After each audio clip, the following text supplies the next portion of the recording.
critical issue, particularly highlighted during the recent protests.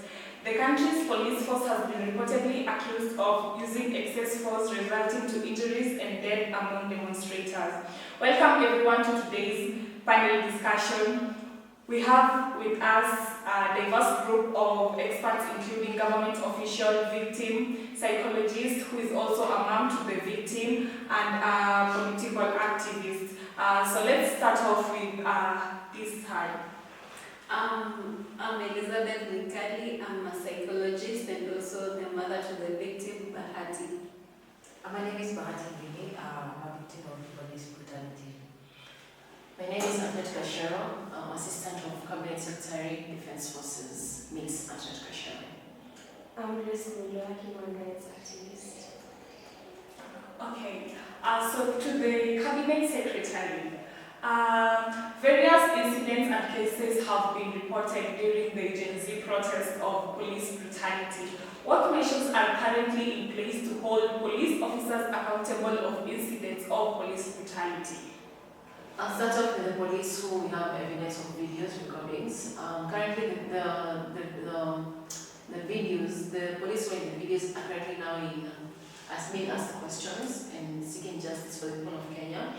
And also being asked why and when, what gave them authority to do what they did with their peaceful protest of Gen Z. Okay, Ms. Mikali, as a mom and a psychologist by profession, how does witnessing or experiencing police brutality impact the mental health of a child? Well, my child has had depression, which means she's very sad. She does not have the energy to do anything, and also it has brought anxiety and PTSD. She has been having flashbacks. She cannot sleep very well, so it has brought a lot of bad feelings in our home. All right, so Bahati, can you describe the experiences during the protest and the events that led to the incident of police brutality? So, on the fateful day, on the 22nd of July, on Tuesday, as the way the protests were planned, like the other people that went out there, I got to on that day and went to the street and found my fellow youth who are protesting the Gen Zs.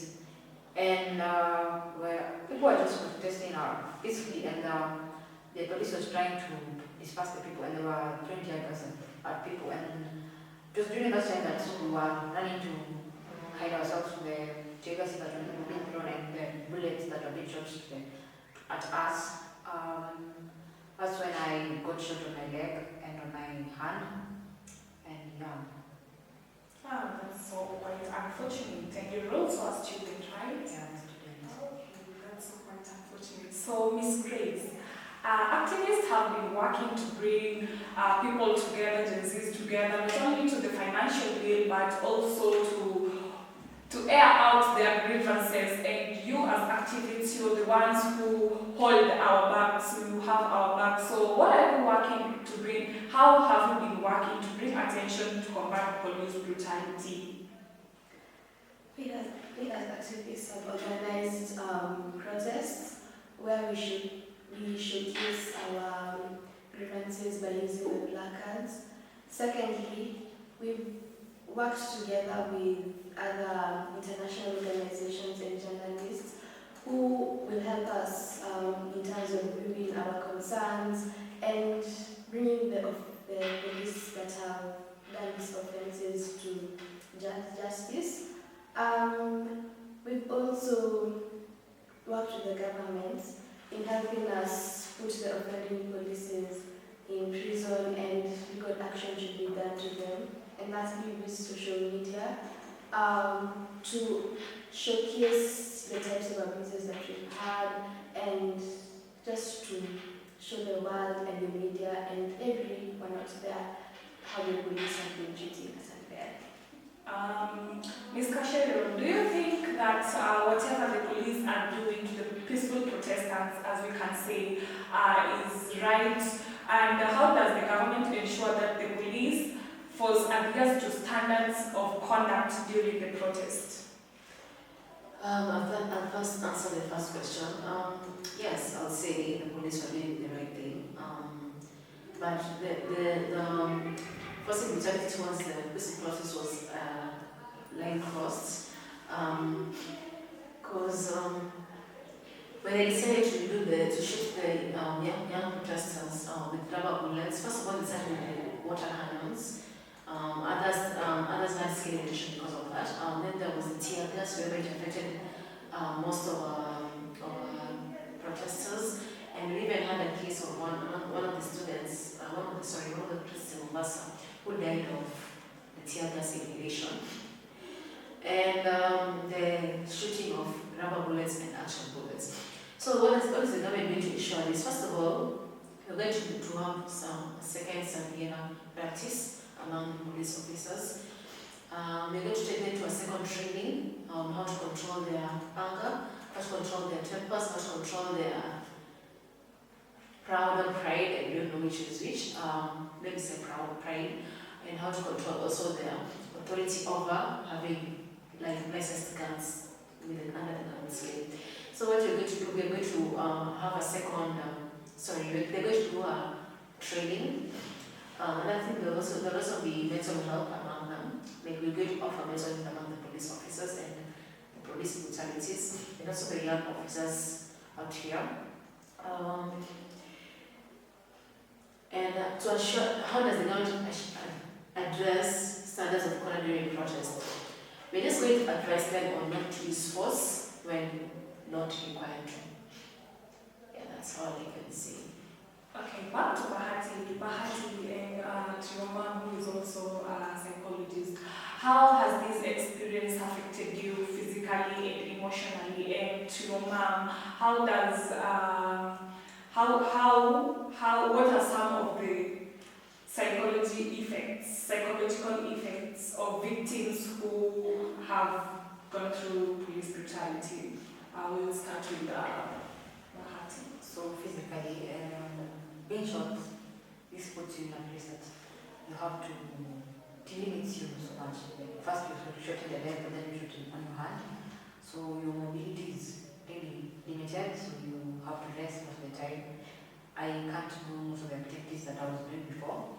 So it has limited me. I've not been able to go to school for a while now, because now I can't walk properly, I can't ride. And emotionally, I'm not in the right place because I didn't think that the experience really traumatized me. I am not emotionally stable at all, I can say.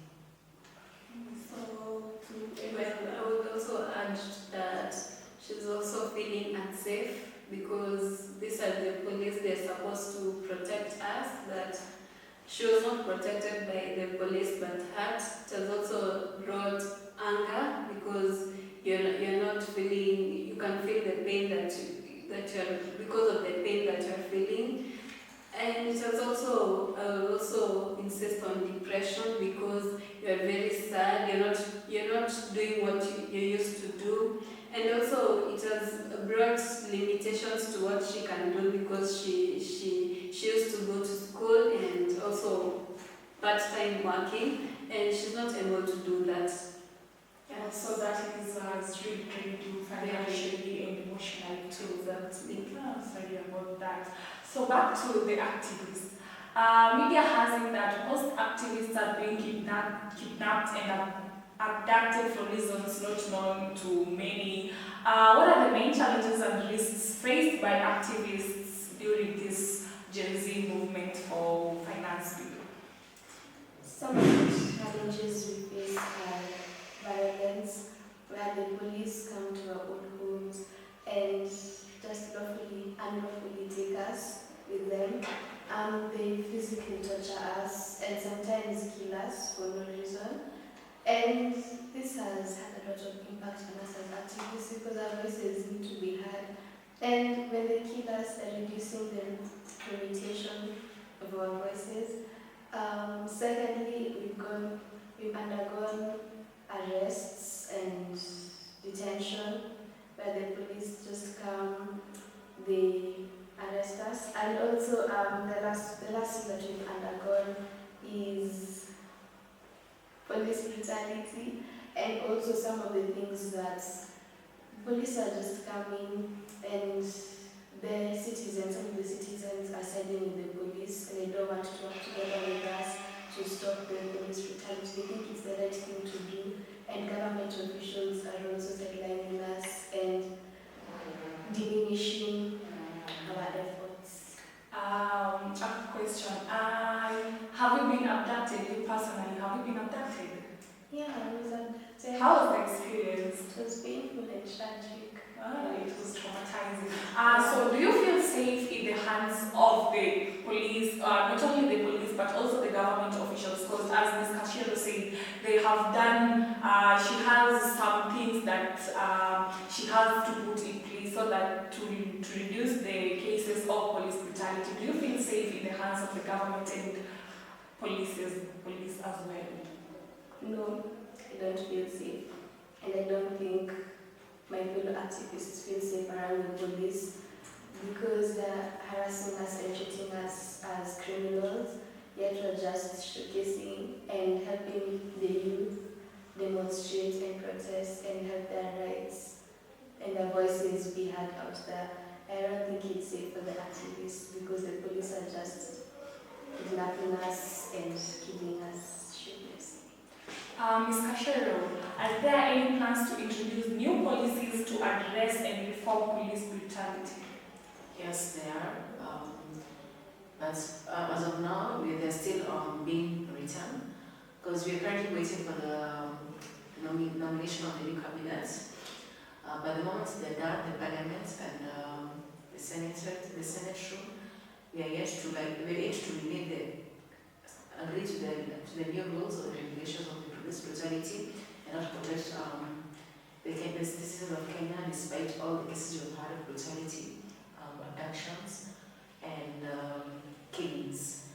But yes, there are new rules that will come by, but in the meantime, by the end of this year, hopefully, yes. Okay, let's hope that's gonna work because it's so sad when people are killed because of police brutality. So to Bahati, have you received any support or assistance from government or even non-governmental organization? Actually, we haven't received anything from the government or the non-governmental groups. Ms. Kashiro, what have you planned for people and victims who have gone through police brutality in consideration to refund or compensation or checking their mental state and health? I'll say currently the Ministry of Health is working on that. We're yet to nominate our new CS of health. So we're going to advise, especially now, after the nomination and acceptance, we're going to advise the governors of those counties which were affected, especially in Nairobi. We're going to take serious action on them. We're going to pay for the balance of their hospital queries. We're also going to help them with their mental health, and we're also going to support our victims, either financially by giving them jobs. We're going to do something for them. So is that only going to happen to Bahati or all the people who have experienced the police brutality, letting alone the people who have died from the police brutality? I can't say we're just going to help Bahati. I also cannot give promises because we're the government. We are under the people of Kenya depend on us. There are like thousands of Kenyans out there who also want this assistance. So I can't say Bahati only, but those who will come for us to seek help, either by applying somewhere or doing the help, because we're going to do our best. Especially if we have histories of like for her case, all the police brutality, we're going to especially put them aside and to give them more help, and also not forget also their humble backgrounds also. But since you're talking about hospitality, yes, we are going to do something about that, and also we're going to cater for everything. Hopefully, yes, and we pray that all goes well among us and also to the people of Kenya. Okay, for when you say you're going to help, especially when giving job opportunities, for Bahati's case, when she recovers from all the trauma, you're gonna give her a job to help her financially. What about families that have lost loved ones through the police brutality? How are you going to compensate for their case? The families that lost their loved ones, we have a list, so we're going to work on that also. And we're going to put something in their accounts to help them strengthen their emotional being and also their mental well-being to the loss of their loved one. So yes. Let us just believe that it's going to happen. So back to Mikali, what steps have you taken to seek justice and what have been the response from the authorities? Well, we went to the police, but that is not an assurance because it is the police who did this to her. So, but we have not been helped. We are waiting for help. Yes. You've not gotten any response from the authorities? No, we have not gotten any. That is so sad. Miss Yes, you should look into that. Back to the activists. How can activists protect themselves while continuing to advocate for their work? Activists should participate in training sessions where they'll be physically and emotionally prepared for the challenges that they're going to face. Digital security, where the communication between activists and any other youth should be protected from the government officials. And activists should also seek support from the youth so they can help them in terms of passing their message and prevent police brutality. Okay, Ms. Kashero, they are saying they have not gotten anything from the authorities, but yet they are out to seek justice for her child. What steps have been taken to ensure transparent investigation? And this one involves DCIs and everything, because so many cases always go to the DCIs, but nothing. We always get nothing in return as a feedback. Not anybody being taken to court, not anybody being anything. We've never had anything from that. So what are what to ensure transparent investigation in cases of police brutality? I hope it said it's a transparent investigation because we have been seeing news where the media and social media have been exposing police posts where they're hiding, they're feeling something else, and not the true history of that. Okay, and what is your question? What are the steps? What steps have you taken? What steps have we taken? What steps have been taken to ensure transparent investigation in cases of police brutality? We say investigation, we need to take thorough review on that, number one. And if you have any proof or evidence of this was actually police brutality, and you have the identity of this police person, then you should take extra measures to him, either by taking him to court or doing something to, yes. We are going to, right now we are going to be better than the same investigations. If we have proof and evidence of this actually is police brutality and we have the police officer of this, he or she will be taken to the police and to the court to hear their case and to seek for justice for the people of Kenya, especially those who are affected by the brutality. Number two, we are going to promise ensure security among citizens of Kenya. And by this I mean like all those corrupt individuals who are in that corrupt cases of putting another story behind another one. We're going to make sure they're being taken also enough justice, either by firing them or giving them warning. And another thing we're going to do, Bahati has said that they've not received any help from the government or NGO. All I can say is as the government, we're doing our best.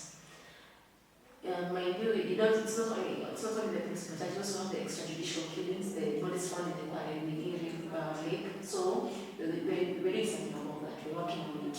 It's not a small thing, but from we're not making promises, but hopefully I believe this will be served to all. And if you not hear from us, that you hear from us. If they not hear from you, If they not hear from us, maybe they'll have some what kind of patrol loan, given loan by the hospital, given loan to the hospital from the hospitals or from these government officials that will be who are under your county or case or house. But we are working on that. Justice in Kenya, it's been a huge problem in Kenya. But as the new CS, as the assistant CS of Defense Forces, all I can say is be patient. As the government should do our best, and if all goes well, we hope for the best. okay, back to Ms. Mikali, now as a psychiatrist, or as a psychologist, what advice can you give to parents and kids who have been victims of police brutality, for them that can't afford the money to look for psychologists? What best can they do to handle the situation of their kids or them themselves when they have lost their kids to police brutality? Well, I would advise parents to create a safe environment where their children can be able to express themselves, so that their stress cannot burden them, and also to kids who have experienced police brutality. Just know that this is your life and you have to move on. But I'm not saying that you should forget. Face what happened to you, and you're going to be fine. And remember to take care of yourself. Okay, this is the Chit Chat Show. I am Achim Owaga, and this is what we had for today.